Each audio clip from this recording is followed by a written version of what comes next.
बिस्मिल्लाहिर्रहमानिर्रहीम। अल्लाह तबारक तआला के नाम से शुरू जो बड़ा मेहरबान और निहायत रहम करने वाला है। प्यारे दोस्तों, आज की ये वीडियो उन लोगों के लिए इंतहाई जरूरी है जो रिश्ता अज़दवाज के अंदर मुंसलिक होने जा रहे हैं या आने वाले वक्त में हुज़ूर पाक सल्लल्लाहु अलैहि वसल्लम की इस मुबारक सुन्नत को अदा करना चाहते हैं। दोस्तों, हर इंसान की जिंदगी के अंदर एक अहम मरहला आता है जिस मरहले के अंदर उस इंसान ने अपने हम सफर का इंतखाब करना होता है और यकीनन हर इंसान की ये कोशिश होती है कि उसकी जिंदगी में आने वाला हम सफर नेक और अच्छा हो, क्योंकि इस बात के अंदर कोई शक नहीं है कि इंसान की जिंदगी में आने वाला हम सफर अगर अच्छा हो तो जिंदगी में आने वाली हर मुश्किल आसान हो जाती है और बुरे से बुरे हालात आसानी से कट जाते हैं, क्योंकि उसका हम सफर बुरे हालात में उसका साथ नहीं छोड़ता और हर मुश्किल के अंदर उसका सहारा बना रहता है। और उसके बरक्स अगर इंसान की जिंदगी में आने वाला उसका हम सफर बुरा हो तो उसकी दुनिया को जहन्नुम बना देता है और उसकी जिंदगी अजाब बन जाती है।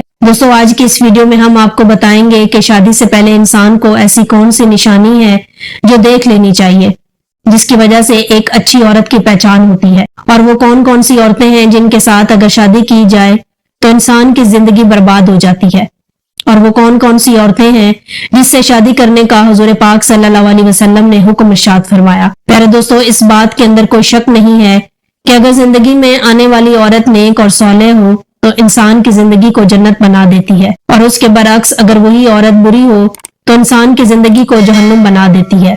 और इस बात के अंदर भी कोई शक नहीं कि अगर औरत नेक और सौलेह हो तो उससे पैदा होने वाली औलाद भी नेक और सौलेह होती है और अल्लाह तबारक तआला की इबादत गुजार होती है। इसके बरक्स अगर औरत बुरी हो तो इसमें से पैदा होने वाली औलाद नाफरमान और बदबख्त पैदा होती है। प्यारे दोस्तों, हमें कैसे पता चलेगा कि जिस औरत से हम शादी करने वाले हैं वो हमारी जिंदगी का अच्छा हम सफर होगा या बुरा? तो इसके बारे में आज से 1400 साल पहले हमारे आका हजरत मोहम्मद मुस्तफ़ा सल्लल्लाहु अलैहि वसल्लम ने यह खबर दे दी थी कि किस औरत से निकाह करना चाहिए और किस औरत से निकाह करने से परहेज करना चाहिए। पहले दोस्तों, रिवायात में आता है कि 7 ऐसी औरतें हैं जिनसे निकाह करने से परहेज करना चाहिए। जैसा कि रिवायात में आता है कि एक अरब के दाना ने अपने बेटे को यह नसीहत की कि 7 किस्म की औरतों से कभी निकाह मत करना, ख्वाह वो हुस्न और जमाल के अंदर कितनी ही खूबसूरत क्यों ना हो। नंबर 1, अनाना।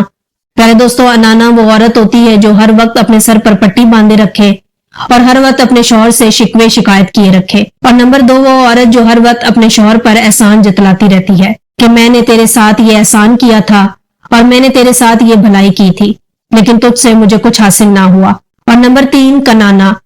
कनाना वो औरत जो हर वक्त अपने माजी को याद किए रखे कि मेरे पास ये था और मेरे पास वो था, लेकिन अब मेरे पास कुछ भी नहीं। और नंबर 4, हनाना।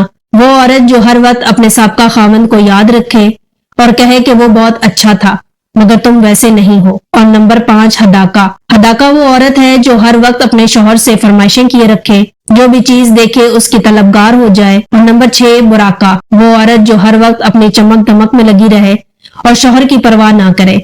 और नंबर 7, शदाका। शदाका वो औरत जो हर वक्त बातें बनाए और तेज जबान हो, जिसे बोलने की तमीज ना हो, जो अपने शौहर के साथ बदकलामी करे और बदतमीजी से पेश आए। प्यारे दोस्तों, ये वो 7 औरतें हैं जिनसे निकाह करने से परहेज करना चाहिए। ऐसी औरतों की वजह से इंसान अपनी जिंदगी को तबाह बर्बाद कर लेता है और उसकी जिंदगी अजाब बन जाती है। प्यारे दोस्तों, अब बात करते हैं उन औरतों के बारे में जिन औरतों से हुजूर पाक सल्लल्लाहु अलैहि वसल्लम ने निकाह करने का हुक्म फरमाया और जिन औरतों की वजह से इंसान की जिंदगी जन्नत बन जाती है और जिस हम सफर की वजह से इंसान बड़ी से बड़ी मुश्किलात का सामना कर लेता है। चुनांचे हुजूर पाक सल्लल्लाहु अलैहि वसल्लम ने इरशाद फरमाया कि औरत से 4 खूबियों की वजह से निकाह किया जाता है। नंबर 1, या तो औरत से उसके मालो दौलत की वजह से निकाह किया जाता है। और नंबर 2, किसी औरत से उसके दीनदार होने की वजह से निकाह किया जाता है। और नंबर 3, किसी औरत से उसके हुस्न जमाल की वजह से निकाह किया जाता है। और नंबर 4, किसी औरत के अच्छे हस्ब नसब की वजह से उससे निकाह किया जाता है। इन 4 अक़साम को बयान करने के बाद हुज़ूर पाक सल्लल्लाहु अलैहि वसल्लम ने इरशाद फरमाया कि मैं तुमको हुक्म देता हूं कि तुम दीनदार औरत से निकाह करो। अल्लाह तबारक तआला से दुआ है कि अल्लाह तबारक तआला हुज़ूर पाक सल्लल्लाहु अलैहि वसल्लम के फरमीन के मुताबिक जिंदगी गुजारने की तौफीक अता फरमाए और उनकी सोहबत के अंदर जीना मरना नसीब फरमाए। आमीन।